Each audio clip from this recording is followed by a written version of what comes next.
Man, buddy, it's good to see you. It's been years. It has. I came here to tell you some amazing news. All right, well, go ahead. Oh, not yet. I'm waiting for something in the mail. The mail? Then why are you here? Shouldn't you be waiting by your mailbox? No, I had all my mail forwarded to your office. What? Wait, is that why this office keeps getting beatnik porn and out-of-season Halloween catalogs just $1 freely? Yeah, I'm on their no-sell list. I don't want to know why. Then don't ask. I'm just gonna wait here for the mail to come. Do you want to maybe talk about the things that have happened to us over the near decade we haven't seen each other? Nope. I'm sure it'll be here any second. Boop! Mr. Executive, there's a large envelope here for a Mr. Knight. That's it! Send it in, Dolores. It's my diploma that proves I've been elected a judge. I'm a judge now. A judge? Wait, why did you tell me now? I thought you were waiting for the envelope. For the big reveal? Here's the mail, sir. Dolores, this is my friend, Mr. Ment Knight. No, it's not my name anymore. Now it's Judgement Knights.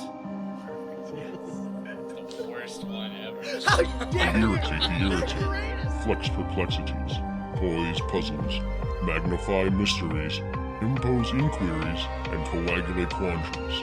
But more importantly, they ask one question. Why would you make this?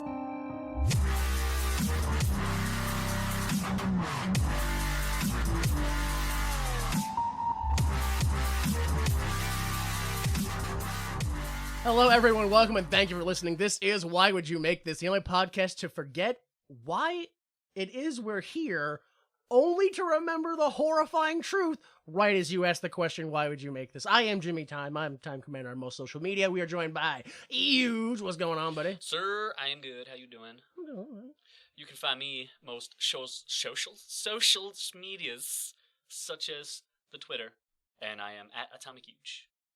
We are also joined by J Delta Wagwan. Wagwan. You can find me at the J Delta, where I'm gonna be raging about dishwashers and why they shouldn't even be a thing. Why not just hire someone to help you? Just wash your dishes. Wash your dish. Yeah, dude. I guess you can do Just that. wash. Just use it. That's true. Wash it. Help yourself. Yeah. But I gotta ask, is Judgement Knight, is that confused judge? Is that his name? Confused judge. Yeah, in my mind, yeah. A little bit, yeah. Yeah, I did sort of like introduce the backstory in a way. This is the origin. That's the origin story. Well, everybody needs an origin story. All right, so we watched Judgment Night, episode 10 from season 1 of The Twilight Zone, which originally aired December 4th, 1959, wherein a man with amnesia inexplicably finds himself on a ship in the Atlantic in 1942, unaware that the ship is about to be attacked by a German submarine. That is not accurate at all. Yeah, I also really don't like that the Netflix descriptions just straight up give everything away. Well, I think it's totally fine because so does the Rod Serling, guess what happens next week? Oh, I'm just going to tell you what happens next week. I hope you didn't realize my clever ploy where I just tell you what's happening. And you're supposed to think it's a secret. Ooh, I tricked you. Hey, there's no binging back in the day, so that literally was a week later. You've forgotten 90% of what Rod Serling said by that point. I think there's a robot. I also don't think they had reruns back then. Like, the next time this aired was probably like 1960-something. The only knowledge I have of television shows from the 50s comes from Back to the Future. What are you watching, a rerun? What's a rerun?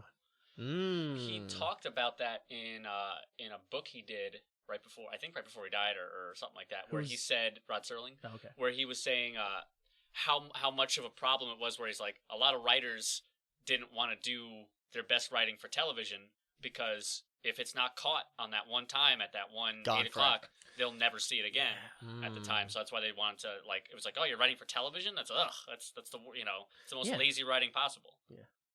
I can see that. I can see people having that same mentality with YouTube or even Twitter. Just you just give away garbage on Twitter or on YouTube. Exactly. It's just stuff you just spitball and nobody cares. And because nobody cares, that's probably why it got lost in translation. How do I do it every time? With a shoehorn. Yeah, a real big shoehorn. Probably invented by the French. The French called this episode. They called it Le Nuit de Judgement, which is the night of judgment. Then, of course, we go over to Bad Translator, which, if you remember, switched its programming to Easy Listening. Easy listening. Bad Translator. Skiddly-doo. This is all crap.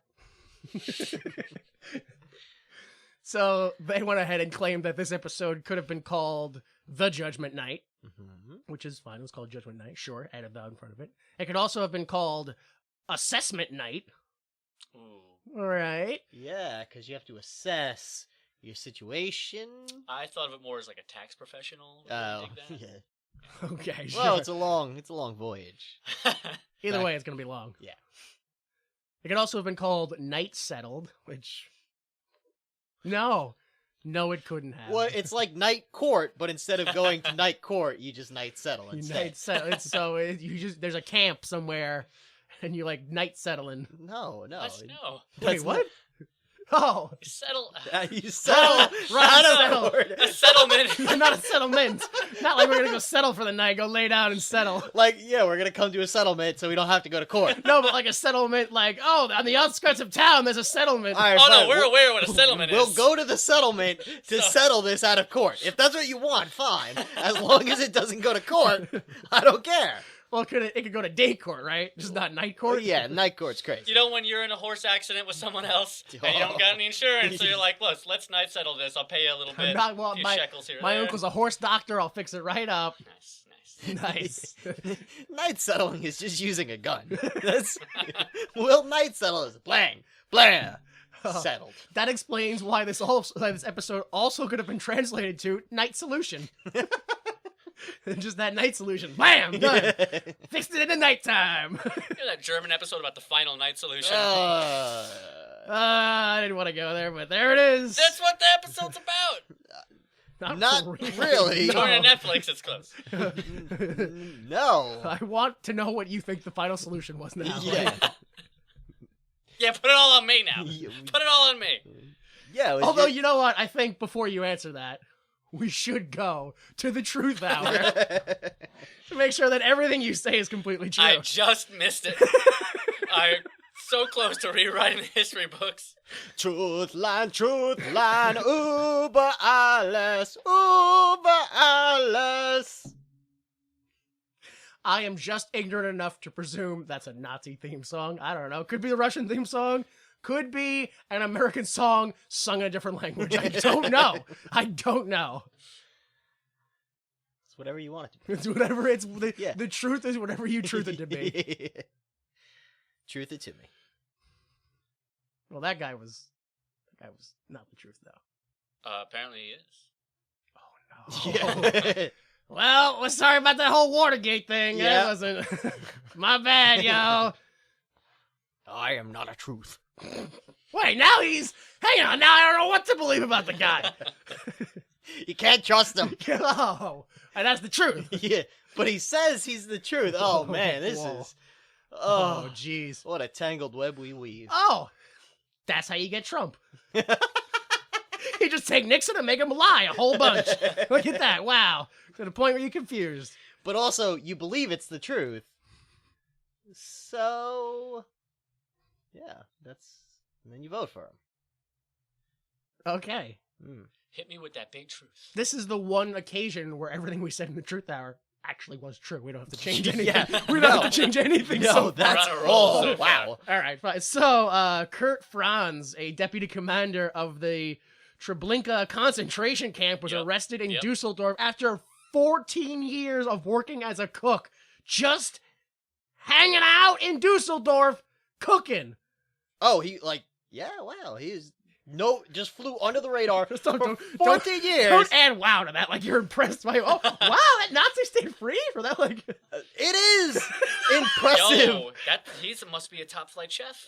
Otherwise, we'd be like, actually, he couldn't have been that good. Otherwise, he would have attracted attention, right? So he's No, he's a middling cook. That's true, because a German man who could cook really well, you're like, what the fuck's going on there? You must be a Nazi hide now. That's the only explanation. He just put on an American accent. Well, hey there, fellow cowboy. What are you doing here today? Bang, bang. Wow, us Americans do all say bang, bang. It must be That's one gotta of us. be it, yeah. Oh, yeah. hello, fellow cowboy. Yes. Yeah, we all talk like that around here. It Yeah. seems pretty normal. Yeah, well, we are constantly mocking these Germans. Oh, yeah, yeah. I see there's no wall here. That's a good idea. I'm okay with that. It was his idea. Whatever. Speaking of walls, Behind the Great Wall in Aroma Rama made its debut in New York City. Wait. What? What? Yeah. Behind the Great Wall, Oh. a film, Oh. debuted with Oh. Aroma Rama. Sorry, yeah. No, please. I was like, are we in China? Are we in Germany? Or are we in New York City?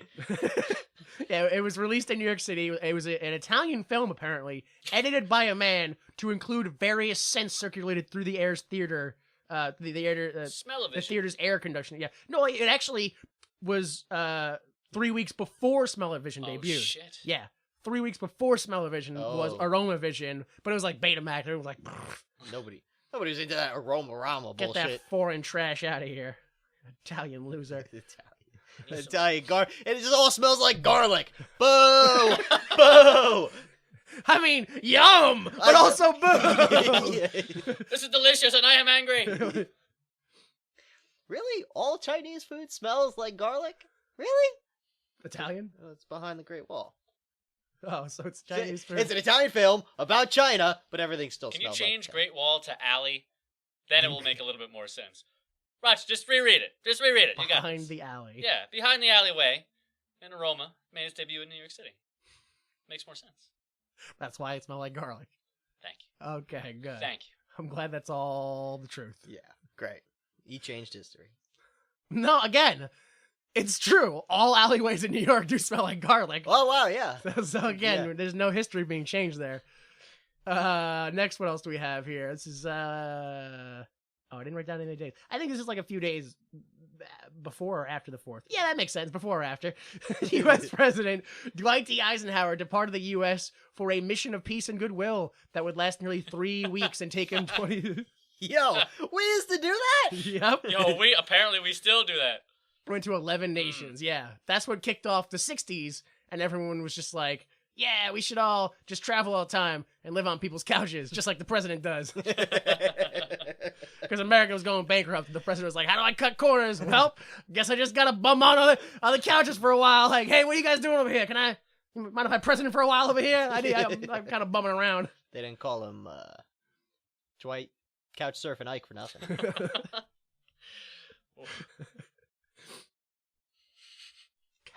Dwight Couch Surfing Ike is what his name was. Yes.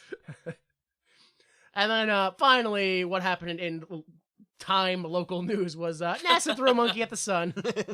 They threw a monkey towards the sun, not actually in the sun. With a catapult. Yeah. No, Sam, a rhesus monkey, was launched towards space in a suborbital flight to test the emergency escape mechanism of the Just like me, did you hear it as racist monkey? racist monkey. It makes me feel a little bit better knowing that they got rid of one racist monkey. Let's throw this racist monkey at the sun.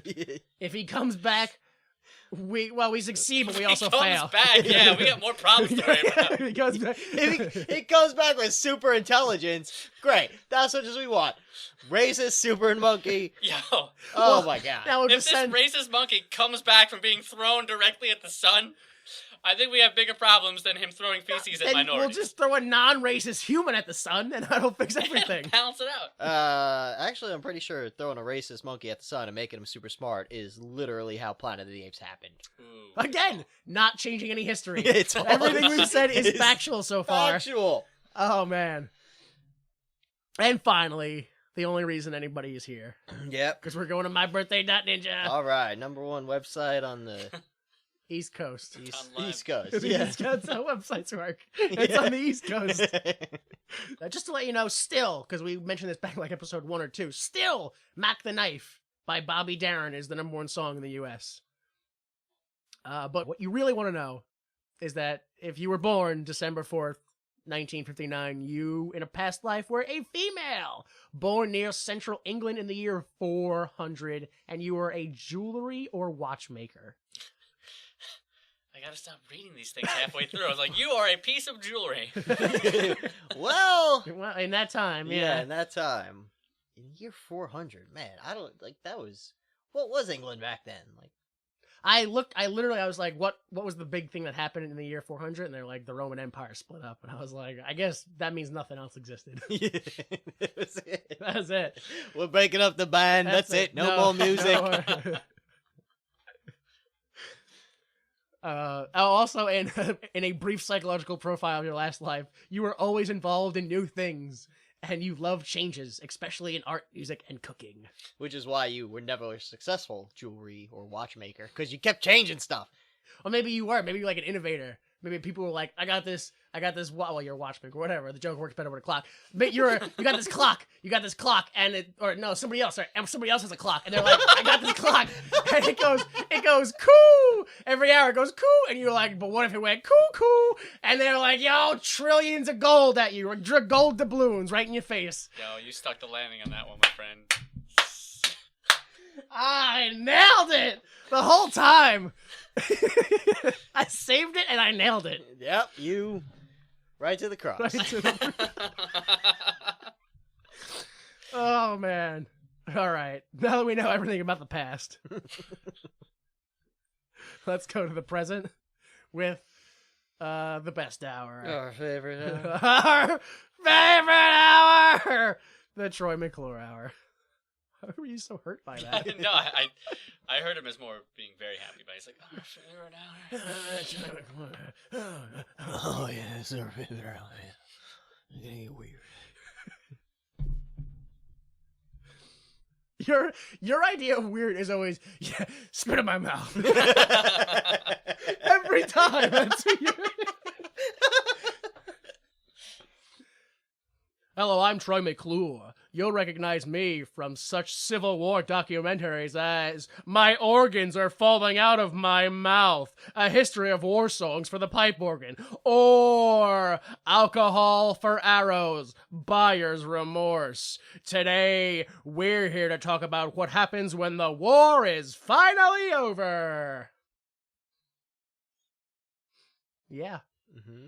And then I have some of the songs. Yeah. The good old time. My God, they were the good old time songs. Remember that? Oh, the town calls me Hobbs 'cause I hobble where I go. I lost my foot from marching in the snow. My husband died while fighting in the war, and now I make my living as a whore. Look, not for nothing, but if Red Dead Redemption 2 has taught me anything, all songs use the same beat behind it. It's the same. They had 2 songs in the past, and they just put new lyrics over them each time. All of them. Oh, say, can you see that? Most people don't know that song was updated. It was updated right around the turn of the century. Which century? You figure it out. So this episode was actually directed by John Bram, who directed 12 episodes between 95 and 64 of The Twilight Zone. Yeah. Really? Yeah, he's going to be around for a while. The first thing he did was Time Enough at Last, so this is the second one. So he'll be around for... episode ever. Yeah, allegedly. No. That's wrong. All right, we have... Good luck. Nehemiah-sh. Yeah, that's it. All right. Nehemiah-sh? Persnov. That one, yeah, that's...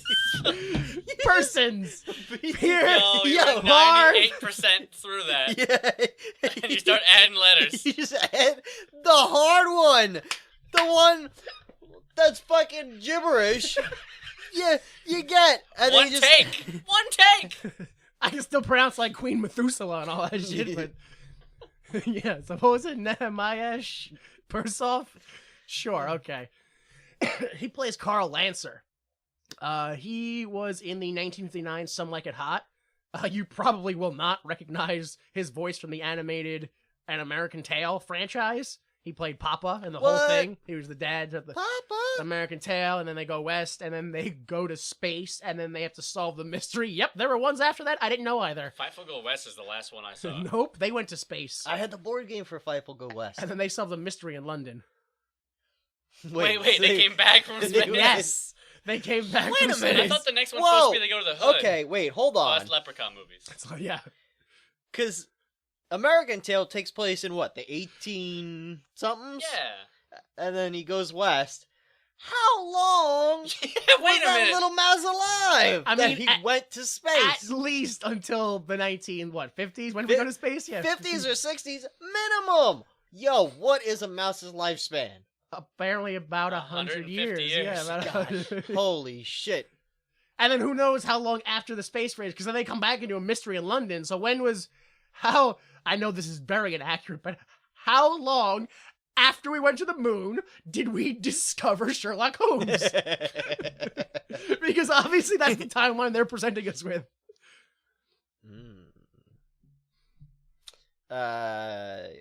Probably went through a black hole in space. That explains the television show Sherlock Holmes in the 22nd century.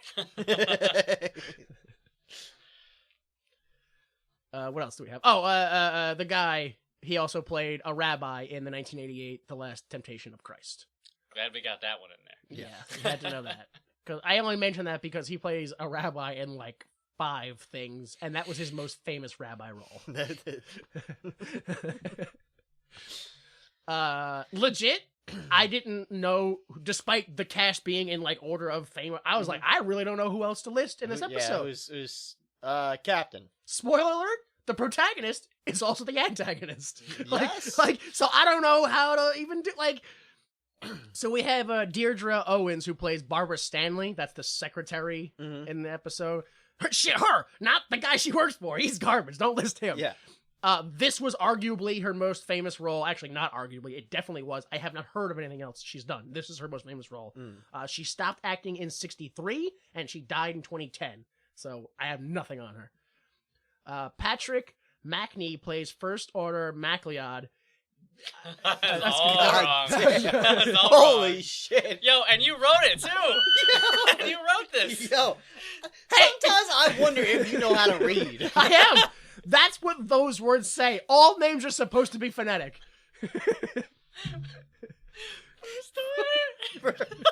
First Order MacLeod. Oh, I care so much, guys. Can't you tell? Patrick Macney plays First Officer McLeod. There it is. Wow, holy shit. Oh, yeah. I was gonna say, I knew fucking the First Order was an awful name for the bad guys in the new trilogy. I didn't realize they just fucking picked them out of an old Twilight Zone episode. Yep. He before this, he was just a regular actor, but he went on to do more famous things like the British version of the Avengers, that whole like, we all spies, what? Yeah. He was like the main dude in that. He played some role in Battlestar Galactica, the one from 78. The bad one. The bad one, sure. And he was also in the somehow not award-winning franchise of Thunder in Paradise. Thunder in Paradise. Yeah. For those of you who do not know, that was Hulk Hogan watching Knight Rider and going, I could do that. But I live in Florida, so I want to drive my boat around. Yeah. Yeah. 100%. That's all it was. Now, back then, when wrestlers were on shows, they didn't always do their wrestling moves like became the trend. Yeah, I guess that kind of... Like, I remember when SmackDown was on, like, UPN, I know where you're going with this. Yeah. and, like, oh, The Rock is gonna guest star on Star Trek Voyager, and he plays some badass fighter in a pit, and he does the rock bottom, because, wrestling. Yeah. I think that's the difference between wrestling genres, because WWE have always seen themselves as a circus, so they're gonna go there and do that one circus trick they have and the one whereas WCW saw these men as athletes and spectacles, and when you put them in a movie, it's because they were going to show you they had other skills. It wasn't about I can be a wrestler over here too. And now I'm a wrestler on a truck. Now I'm a wrestler in a train. Like, that's what WWE is like. Yeah. Where it's like, I'm the Big Show. Now I'm a Big Show as an alien. Now I'm a Big Show as a Santa Claus. Now I'm a Big Show as a diaper wearer. Like, it's just... I don't know what Knucklehead was about. The cover had him in a diaper. It's things get weird and someone spits in his mouth. Oh my god, yeah. Okay, that's a perfect time to let you know that you can see the full cast and crew at imdb.com. Let's start the episode. The film? Yeah. It's an episode. You've corrected me. It's that. That's too early. You shot can't. on film. When you start affecting the art, it changes. You want me down? You did it. I will compromise my art. You have to just browbeating me with that one sentence. I can't take it anymore. I feel so attacked. One monochrome of criticism, that's it, I'm done. I'll shave my head.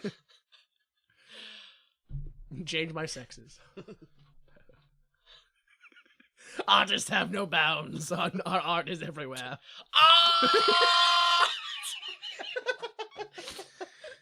Oh, man.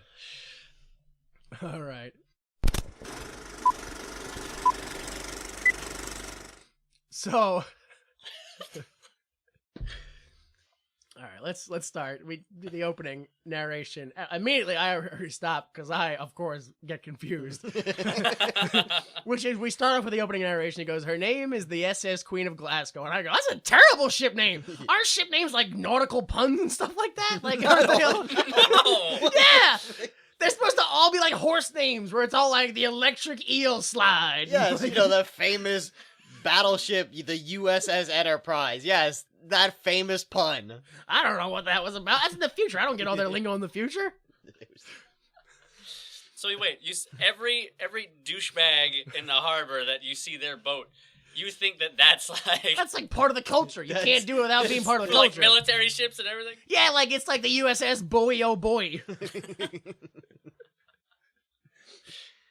So you're telling me that my drunk uncle is not the authority on boats because he called his boat the Aquaholic? That's not, he wasn't right about that?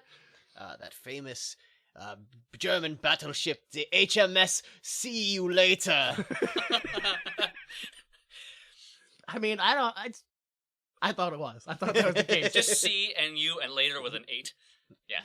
Well, no, the C has to be... Well, the C has to be S- S-E-A, yeah, no. I took it too far. Well, it's because you're not getting the puns. No, I took it more like you're a supposed to vanity be plate. like seize the day, but it's C's instead of C's. I'm having a seizure. Send for help. You know what the most depressing boat name is, like without any doubt, though? The Titanic. Yes. No, I said depressing, not sinkable. It's the most depressing name is She's Got the House. Because theoretically, based on that name, he renamed the boat after the divorce. Or he just has the gift. He has the shining. And he knew it was coming. But he went through with the marriage anyway. Well, I can't change the shining. I just know when it's happening. I made a commitment. I said till death do we part. And despite the fact that I see that death coming every day, it's I'll do nothing to change it. Because I kind of want it at this point. Yeah, and of course that's going to be when my boat sinks. But of course I knew that was all going to happen from the start. And I still went through it. You know, can't change fate. All right, so let's actually start the episode, please, for the love of God. Her name is the SS Queen of Glasgow. Her registry British. Gross tonnage 5,000. Age indeterminate. At this moment, I couldn't possibly tell. Cut that ship open and count the rings. At this moment, she's one day out of Liverpool. Her destination, New York. Duly recorded on the ship's log is the sailing time, course to destination, weather condition, temperature, longitude, latitude. But what is never recorded in a log is the fear that washes over the deck like fog and ocean spray. Fear like the throbbing strokes of engine pistons, each like a heartbeat parsing out every hour into breathless minutes of watching, waiting, and dreading. For the year is 1942. And this particular ship has lost its convoy. It travels alone like an age-blind thing, groping through the unfriendly dark. I laugh at that line every time. Stalked by unseen periscopes of steel killers. Yes, the Queen of Glasgow is a frightened ship, and she carries with her a premonition of death. No, it didn't do that, but it should. From that one episode where death is, every episode should have death follow. That dramatic sting. It makes it better. Holy shit. Like, yo. Like, legit, that's like a 2-minute long intro. Like, oh my god, dude. So we're on deck, and a man who's looking very sickly or confused or lost. It's really your choice on what emotion he's displaying. I gotta be honest. He has an emotion. Yeah, he could just like constipated. I don't really know, man. It's really your choice. Either him with a different accent or an unseen voice complains about the light coming from inside of a cabin, and they close it and they go, "There's food in here if you want to come inside." So he's like, "Oh, okay, thanks." Like, at this point, he might be a vampire. I was don't gonna know. say, well, yeah, no, like, I don't know. Yeah. Finally, invitation. Formaldehyde. Inside the bar, the man quickly walks over to a little girl who dropped her doll and picks it up and hands it to her. And that's very important for later. It's so important. Is it? Apparently, yeah. That's why we had to show it. A man grabs the second man grabs the first man. He goes, "Are you Lancer?" And he's like, Yes, I am Lancer." He's like, "Okay, cool. Come sit over here." And he introduces himself as James Potter, and this is Major Devereaux, never seen again. This is his secretary, Miss Stanley, a.k.a. the woman. She's the only one. She asks Lancer, "Are you going to or from home?" And he's like, yeah, away from home. Yeah, that's it. Yeah. And y'all, I was just like, holy crap. I think this is when it happens. You guys notice when Potter is like, "Oh, what's your name, young chap?" Wait, I don't think he's that British, but he's like, what's your name, man? I play this game where I read someone's name and then I try to guess what they look like. And I was like, that's not a game. That's racism, dude. That is 100% straight up. Like, remember the good old days when people looked like their names? Oh, I tell you, back in the day, like it was supposed to. So, like, just 100% casual, like. Oh, so the name's O'Malley, huh? So you must be a police officer in New York City. Yeah. Well, what a coincidence there, laddie. I'm sorry, I'm just laughing. I love the Irish police accent. It's so stupid, and it's always portrayed so, like, aggressively dumb. "Oh, what you doing down there now? Stealing a couple of things, eh? Why wouldn't we, then? We all need things. Go ahead, take them, you bastard." Smacks him. And I love it. Cracks his skull, goes to the bar. Goes to the bar. I'll get a drink now. Got a job well done by me, I say. You didn't arrest him. You just knocked him out. I stopped the crime. That's my job. So, yeah, race mixing isn't invented yet. Right, yeah, sure. So the captain comes in, and he's like, "Oh, there's a real thick fog outside. We lost our convoy, but we might be able to find them tomorrow." And I'm just like, wait a minute. You have only been at sea a day. And they didn't even say like 20. Like it could be even like they could be rounding up. They left at 6 p.m. It's 9 p.m. Yeah, like it's a hard. Not even like, "Oh, we've been out here for 20 hours. That's a day." No, they're like, "It's been 3 hours. The sun went down. That's a day." Like, so. The Major Devereaux, he's like, "Oh, I'm so scared that those German submarine wolf packs, they're gonna come and get us and attack us." And Lancer's like, "No, the wolf pack would never get us. They only hunt us by the pack and not by them. They wouldn't." And he like, whatever he was brainwashed with worked real well. Yo, he threw out all those knowledges. And Rain Man that thing. He storm manned it, like downfall manned it. Those make sense, trust me. And he's like, "Yeah, so don't worry about it." And they're like, "Oh, okay." And then Potter's like, "Yeah, but still, I mean, those submarines, I mean, boy, howdy, are they scary." And Lancer, boom, "No, the submarines would never save it." He says all the things. The captain's like, "You kind of sound like you command a U-boat." And he's like, "No, I don't." "I don't know anything. What do you mean?" "I know nothing." He spills coffee on himself, and he's like, "Let me get that for you." So he's like, "Everything's fine. 9, no, fine." He's like going 100%. Like he is the worst sleeper cell in the history of spies. Man. We are right smack dab in the middle of World War II. The point where the Allies aren't even winning anything yet. Like, How have they not just hucked this dude overboard? Like, beaten him until... Potter is the only... Like, I know I just shit on him for his racism, but he's the only sensible one. Because he's like, where are you from? And he's like, oh, I was born in Frankfurt. And he's like, you mean like a German? And everyone else is like, yeah, we're all friends here. And I'm like... Wow, you are some trusting motherfuckers. My problem is he goes back and forth between I don't remember anything to I remember and no one can know anything to who am I and what's going on. I don't know anything except for all the information that has been placed in my brain. What information? I know nothing about these things. And then the U-boat will surface and shoot us and we will be all dead. Wouldn't it be crazy if I said those things? So we're outside on the deck. Oh, it's because after he's like a German, and he's like, oh, I have to go. I've got to leave now. And he leaves, and everyone was like, well, that was somehow both strange and unrelated. Well, he sure was uncomfortable. That does seem British of him. That's one of the Queen's own. So yeah, we're outside on the deck, and Lancer stops Miss Stanley. He's like, have you ever had a feeling that like you've met someone before?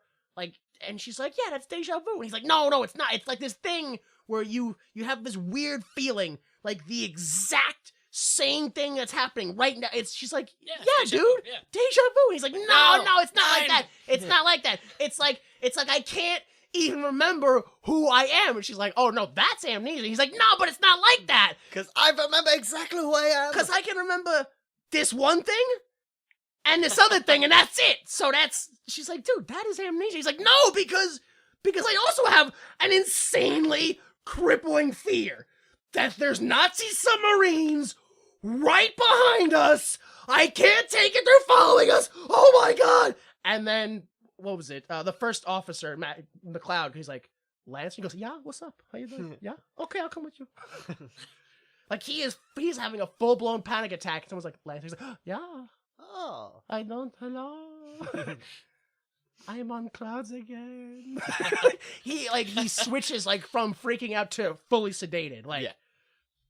At the bridge, the captain's like, I'd like to see your passport because there was some numbers missing on the manifest or whatever. Oh, my passport. I must have left it on my other boat. The irony. You want to see mine papers? Oh, is mine face red? I don't know why that would be ironic, because, I'm not saying. I'm not that type of German. Or any type. Or anything at all, no. Born and raised Frankfurt. Frankfurt, England, as you know. The Frankfurter stand in Coney Island. Yes, that's Coney Island, America. Yes.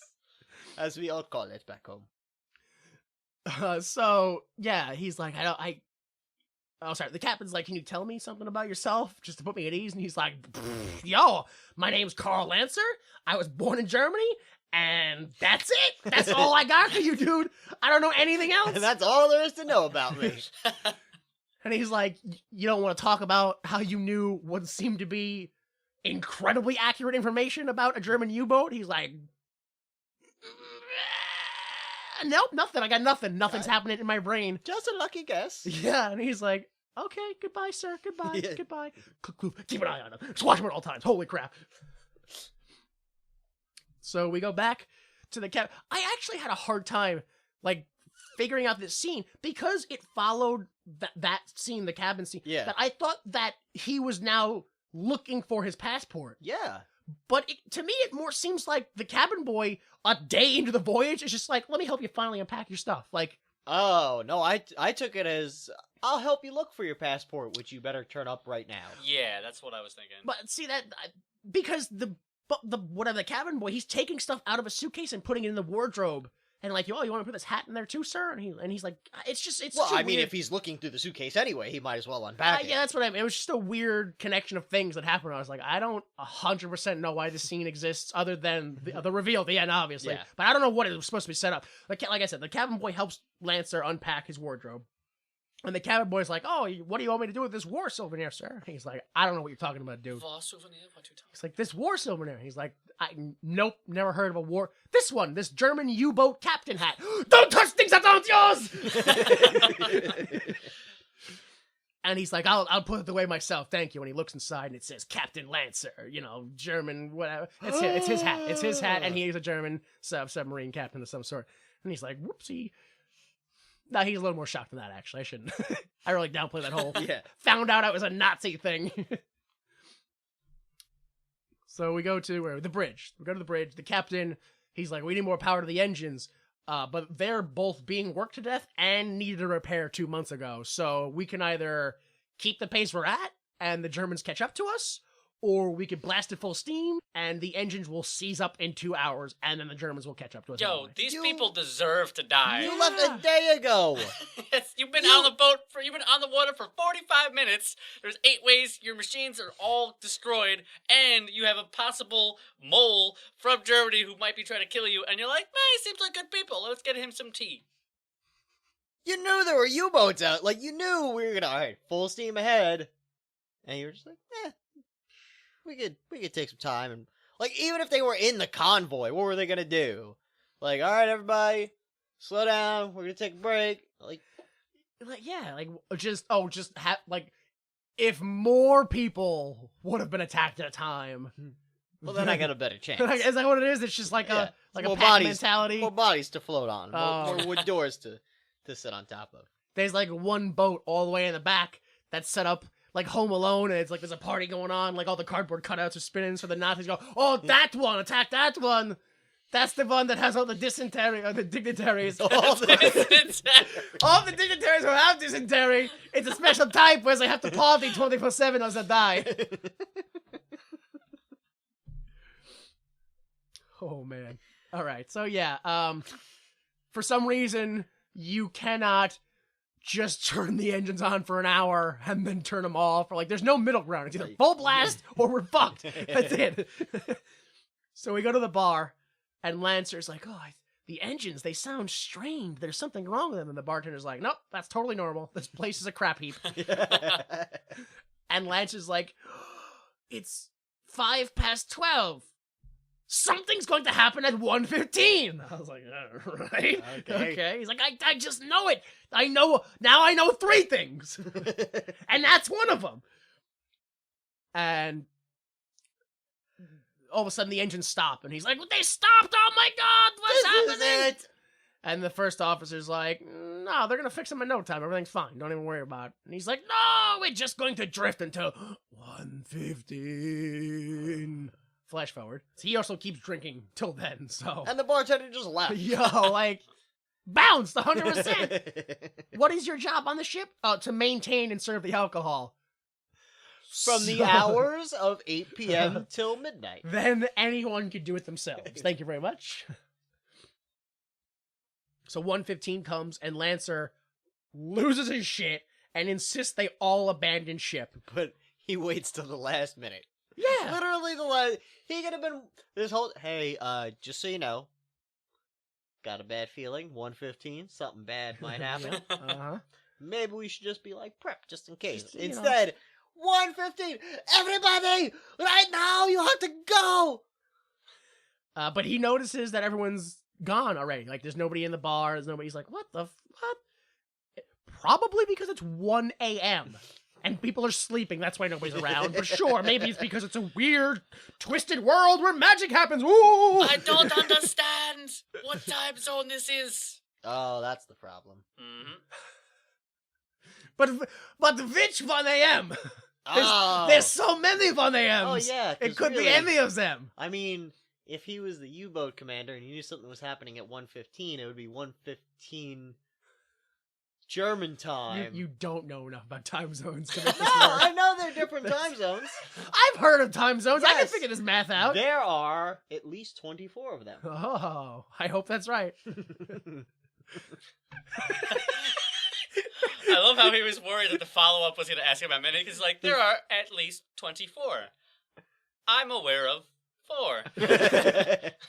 Well, there's Eastern and Mountain and Central, and then the other one. That other one. Hawaiian.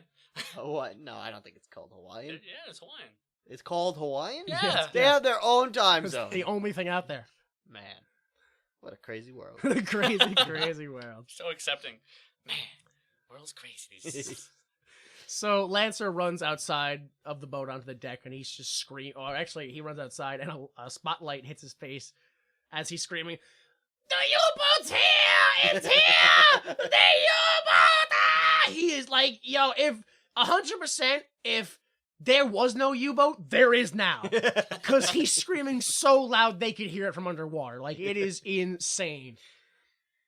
He runs around trying to get people to safety, but they're all huddled in a corner looking at him like he is a very strange man. Mm-hmm.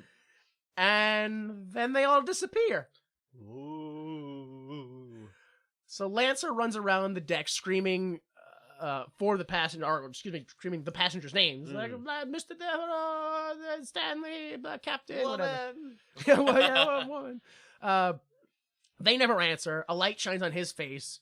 Again, so he takes the binoculars and looks at the U-boat, and the captain is... him? I mean, I know it's supposed to be him, but it was not him. Dude, I watched this episode, I want to say 3 times, and it wasn't until the 3rd time where I went, okay, maybe. The first 2 times, I 100% went, that's a black dude. That is a black man on that ship. I don't know why. Every time I went, that's a black man portraying a Nazi. I don't understand what this show's trying to do. I don't get it. It doesn't make any sense to me.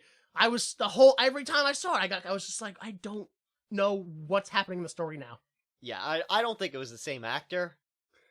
Apparently it was, but yeah.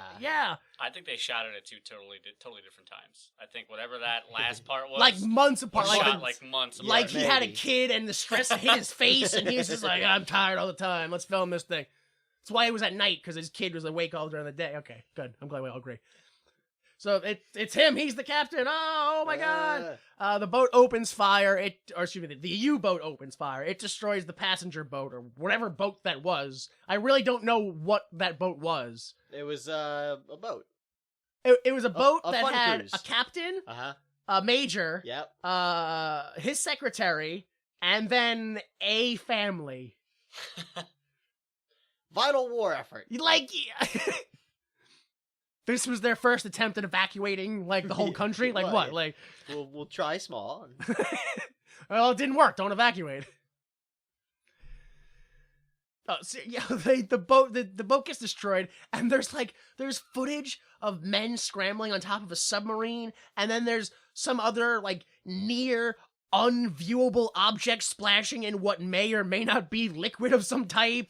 Like, it is supposed to be a submarine attacking a ship in water, but it's at night, so everything's dark, and you can't see anything, and they randomly splice in war footage, and you're just like, I don't know what I'm looking at.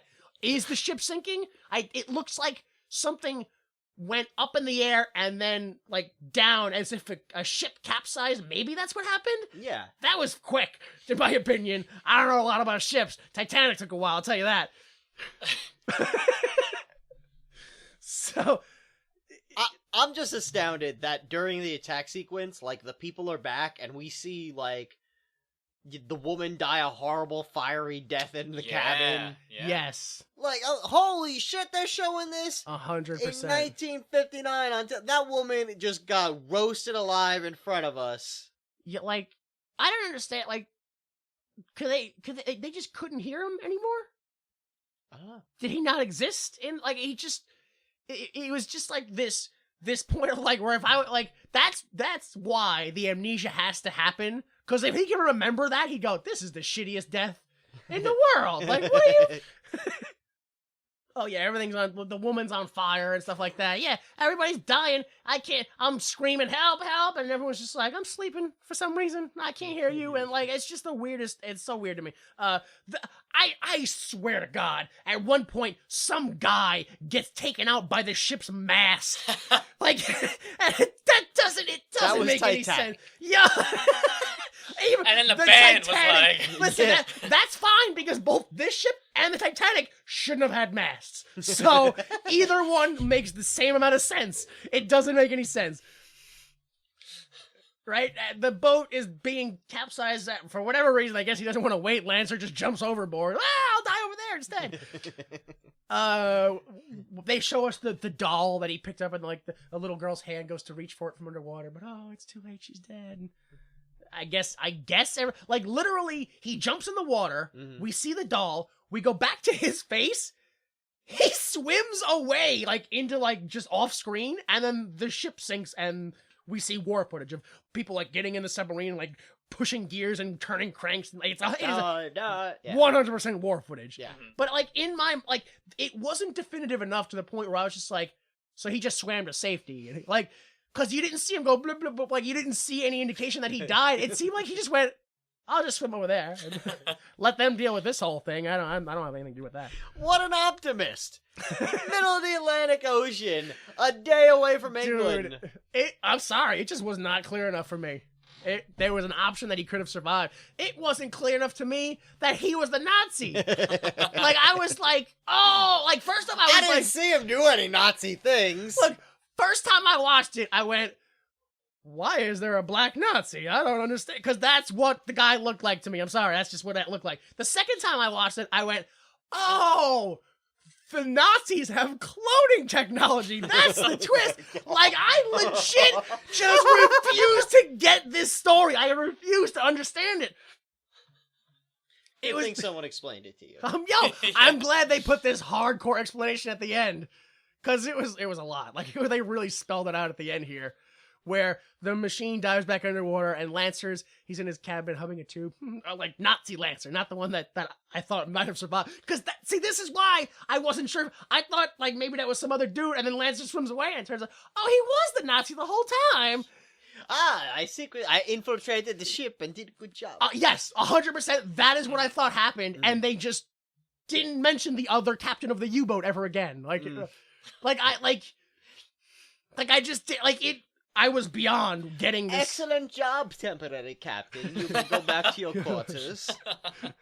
Well, no, they're Nazis, so it'd be, excellent job, temporary captain. Bang! We don't need you anymore. We'll get rid of you. You know too much. They're Nazis. That's how it would happen, of course. Yeah.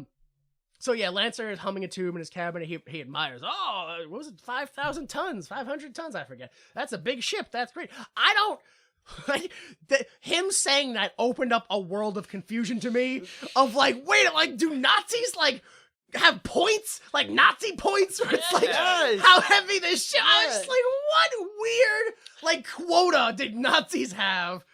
Oh, you sank a British rowboat today. Well, that's impressive. I sank a 5,000-ton ship. Yeah.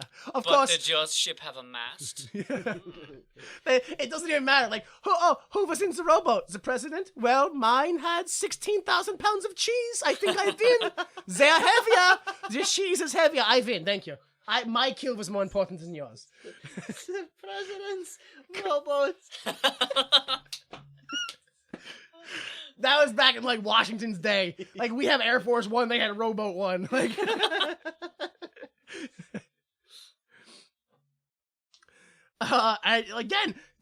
Just more and more confusion because of this tacked on scene where they explain what happens, where then the lieutenant comes in. The American lieutenant. The clearly American lieutenant, who again is supposed to be playing a Nazi, and he comes in and he's like, oh, geez, sir. Oh, he's like wringing his hat, and he's like, I can't believe we killed all them folks, sir.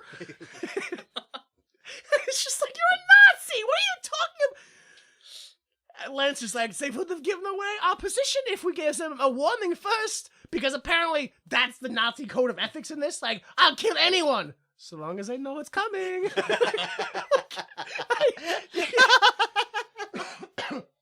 Like, you have to do it fair. Yeah.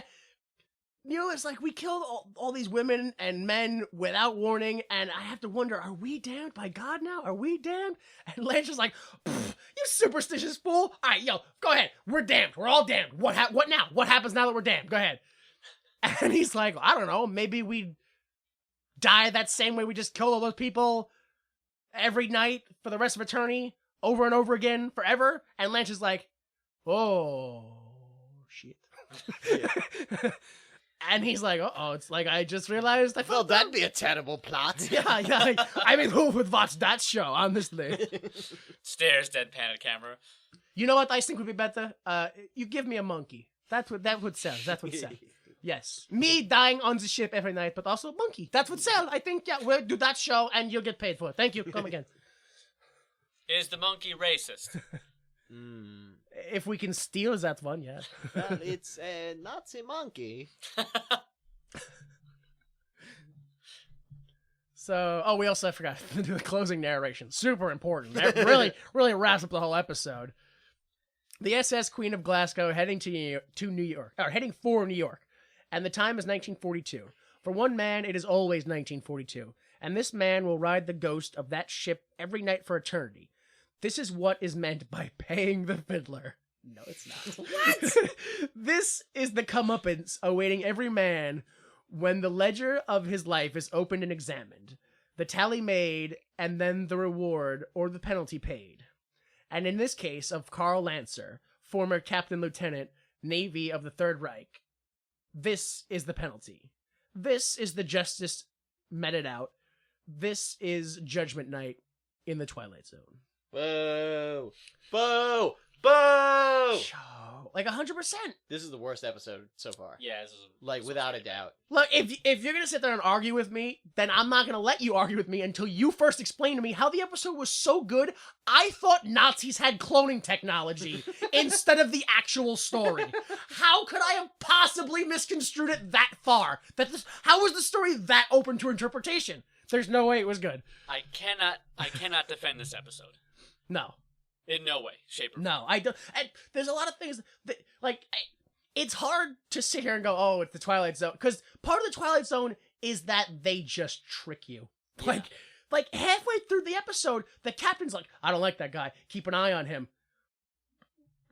That never panned out. There was no reason for that. There was no reason for that to happen because they're already dead. And then also later on, they can't see him. And then also, it's just, they have paranoia for something that won't happen, and it's just such a weird, MacGuffin to put in there, oh, let's watch him, but they're all... Oh, maybe he's secretly a Nazi. It's a false reality. Yeah. There's no false, we got you now, this is why we shouldn't trust you. It's just... Yeah. It's just a series of situations where at the end you go, you remember all that stuff? Well, that's because we were lying. It's actually this thing over here. There's a twist that you never could have picked up on. Oh, actually, this one you could have picked up on very easily because of how heavy-handed it was. But there's still, was he on the ship or was he not on the ship? Because could he affect the passengers or could he not affect the passengers?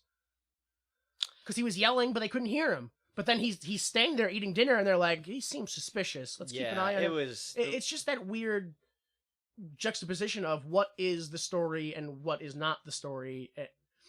They have a hard time remembering what their own idea of this was, where it's okay, is everyone a ghost and he's just there watching everything play out, or is it he's talking to these people, he's a part of it, and then now he has to just be killed constantly over and over again? Because to me it seemed like when you see him on there the second time, did he remember everything that just happened or no? I don't think so. It's almost as if he can remember everything, but there's some thing suppressing his memory.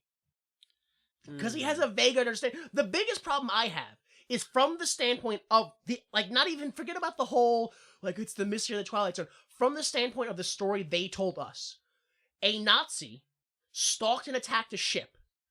Then he died at some point in the future, and now he's on this ship. Why does he say to Miss Stanley, you all seem so familiar to me. You just seem so familiar. There's no reason for him to have seen any of their faces when he attacked them. Yeah.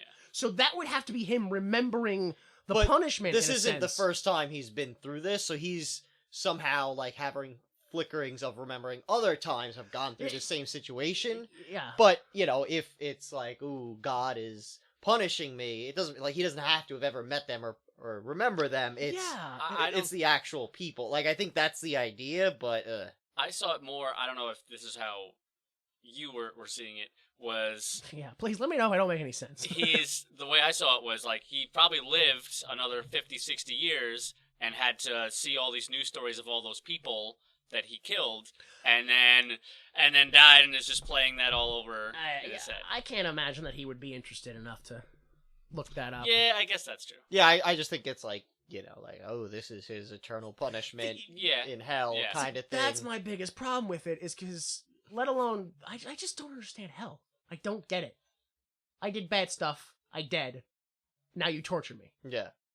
why? Am I going to get a second chance to be good again? No. Is torture some form of currency in the afterlife? Like, the existence of it doesn't make sense to me. Like, unless there's some sort of unseen prophet or some sort of, like, from the concept of hell, if you're going to torture somebody because they were bad, well, why? Because they were bad? Well, they already did the bad stuff. It's over. No amount of beating them is going to change what they did or convince them to do otherwise. And even if you do convince them to do otherwise, never do I ever hear about reincarnation. So what is changing their mind going to do? You're criticizing the criminal justice system right now, dude. That's how it all works, dude. Look, I wish that our criminal justice system wasn't written by a bunch of Christians who, in turn, think the only way through redemption is the way that we're taught by people back when they couldn't even read and couldn't write, and except criminal justice system for profit. Hell is for profit. It has to. It has to. Yeah. Like Screams. It must be like Monsters Inc., where screams are profit. Screams are currency. Screams are currency. Screams are energy. It just. All I'm saying is the molten core of the flat Earth is powered by the screams of the damned. The only reason that religion exists is because people are stupid. That's it. That's the only reason. That's it. Because the only other option would be is that religion would have to constantly keep updating itself to make more sense, and they don't. So you just have to keep suppressing knowledge. That's the main reason why I don't like the episode. Because religion. Because God has a plan, and I'm gonna give you a parent, and that parent is a dick. And, oh no, I mean life. Life gives you a parent, and life gives you a dick parent. So then you should choose to be a good person, despite the fact that your guardian is telling you, yeah, steal and rob, it's good, it gets you ahead in life. Because it wasn't me, God, who did that. It was life, even though it was part of my plan. But you had free will, and you broke out of it. Because I'm God, and I said that you should. Because it was part of my plan. But not my plan, though, but not my fault, because you had free will. So... If you want to hear more about this, just go to @TimeCommander. Or listen to any David Cross stand-up special. Oh, yeah. Oh, man, it's so good. Hey, does he influence your comedy in any way? No, I'm a unique and original thinker.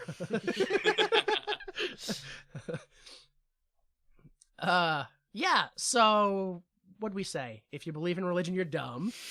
And monkeys are racist. Monkeys are racist, yes. Although sometimes racism helps you. I kind of touched on that a little bit at the beginning. The whole, it's fine. No, it's not good, but it does help you. You know what I mean? It's like fire. Don't put fire in your skin, but if you use it in the right place. You can use it to cook. Yeah, you can use it to fire the black guy of your job. Okay, come on, who said that? Now we go to the Hollywood Thinking Cap, where we rewrite the episode for today's times.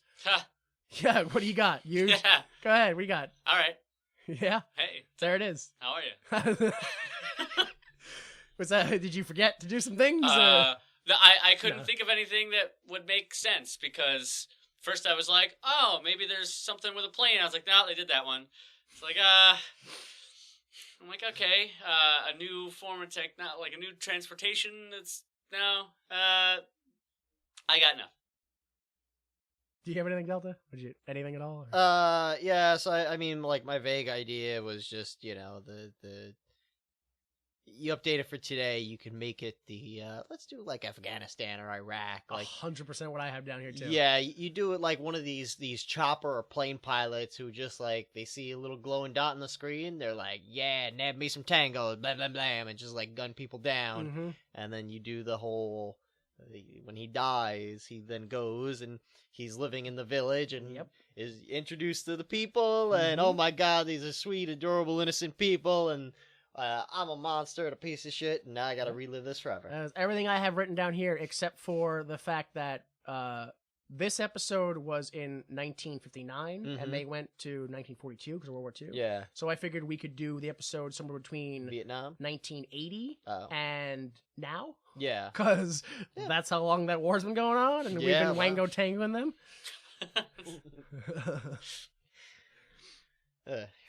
Yeah, the truth is horrible. Yeah, it is. We'll go ahead and talk about some of the tropes. We're not really talking about the morals of the episode, but the trope. The moral is don't be a Nazi. Don't be a Nazi. Like, holy crap, just don't be a Nazi. Like that. Nothing. There's no other hidden moral in this episode except for do not be a Nazi. And ironically, like, you would think, like, oh, obviously, everybody knows that. No! Motherfuckers still gotta learn that! Fucking lost that information along the years. Somewhere along the way, the whole don't be a Nazi thing was, like, lost. It's almost as if, like, the past couple of years, there's just this screaming outpouring of Nazis and, Nazi-like activity, yep. Nazi-like activity. Yep, it's all there. But not so much in Germany. Oh, you're up to a little Nazi-like activity, are you, laddie? Turtles nightstick. That's why we don't have the good police officers keeping us in line. Oh, you think your race is better than others now, don't you? Well, we all have a drink to one now and again. Whap, yeah. Why didn't Eugene stop that pipe then? I hit you in the head with. Oh, bet you wish you had a little hair on that skinhead for the padding.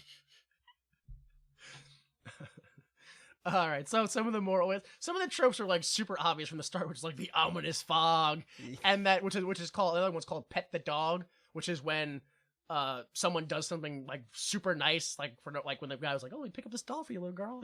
That's what it's called. It's when someone who's like, that was a real nice thing for that guy to do for no reason. It's called just pet the dog. That's the trope it's called.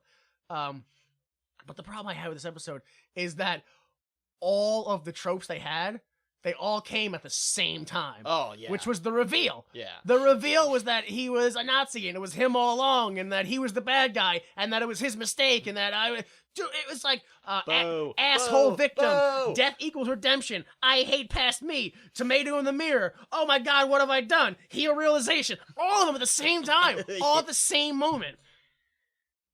And it was just like just a tidal wave of I've been emotionally drowned. I don't care anymore. Yeah, definitely. So we all agree, worst one so far. Worst one so far. He's got some. Oh no, I'm not saying in total. Like, well, I don't know if it was the worst one so far. It definitely was the worst ending so far because I felt like it built up to a point where I was like, this might be kind of good, and then the twist came, and I was like, yo, fucking give up everything. There's probably a worse one than this that we've done. I want to say like the Cad Wallander one was pretty freaking. Oh, that was pretty rough. Yeah, but I still think this one's worse. This one did have a nice like weird.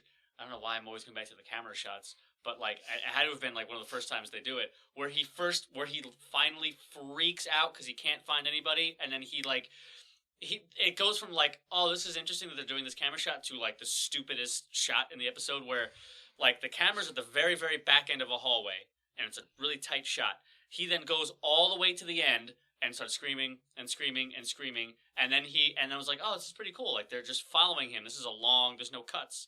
Then all of a sudden, just when I'm about to admire this handiwork of the shot, he then runs at the camera and goes, ah! Yeah. And I'm like, oh, that's right. I forgot what I was watching. Yeah. So yeah, probably the worst one so far. It's possible. Yeah, it is. I mean, why would you make this? I don't know, dude. Maybe Rod Serling is secretly a Nazi? Oh my god. That's my guess, dude. Sure. Or maybe it's more likely that Rod was probably concerned about what his efforts and actions were going to be viewed like in the future, and maybe more directly, he was concerned about if his writing would be considered hack in the future. Definitely not. Not once in his life. No, he thought he was a genius the whole time. Yeah. So, I mean, like, why would you make this? Because Nazis suck. Like, I don't know if Rod had any personal standings with Nazis or something like that, or anything like. I can tell you that the main guy who played the Nazi, actually Jewish in real life. Oh. So, I mean, maybe that was a big moment for him when he was like, "Oh, I get to play this piece of crap," and he's all scared and stuff like that, just like Nazis should be. I don't believe in redemption. I don't believe in Nazis. No. Yeah. So fucking terrible episode. Whatever. Next episode, we got to do both now because it's like both descriptions are both. They both have nothing to do with the episode, and they both give them away. So we're gonna have to talk about both, which is from Netflix. Their description is when 3 astronauts blast into space in an experimental rocket ship during the test flight, the ship suddenly disappears from radar and then reappears. Yeah, so my guess from that, when I initially read that, was like, oh, we're gonna get some, like, Planet of the Apes thing where they go into space and, like, get blasted into the past and then come back. Okay. Because that's... We'll see later. Serling loves that. Oh, yeah. He loves, like... Well, didn't he write for it, too? Planet of the Apes? Well, no, I'm saying the whole, you go back to the past and then return home. Oh, okay. That trope is used a lot. Yeah.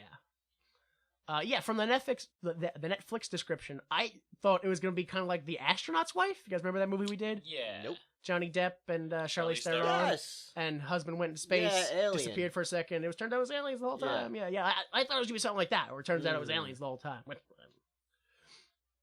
But then, the Rod Serling description, he always just 100% goes, here is the twist. I hope you tune in. Like, he's so desperate for attention. He says, next week, 3 men return from a flight into space, only to discover that their nightmare has just begun. Rod Taylor, James Hudden, and Charles Aidman appear in And When the Sky Was Opened. What happens to these men once they're picked up in the desert? Serling disappears, but is heard quite clearly. Well, that gives you a rough idea. We'll see you next week in the Twilight Zone. Thank you and good night. Yeah, so, like, based on that, I'm gonna guess that they disappear. Yeah, like, you piece of crap. I tried to add more science to it. I was like, their molecules go so fast they can't keep up. They didn't know of molecules. No, they back didn't then. know. Yeah, it's all midichlorian. Yeah, I wish. Yeah, I'm glad I didn't, because I didn't remember that episode, and then I didn't read that description, just the above one. So I'm glad it wasn't spoiled for me.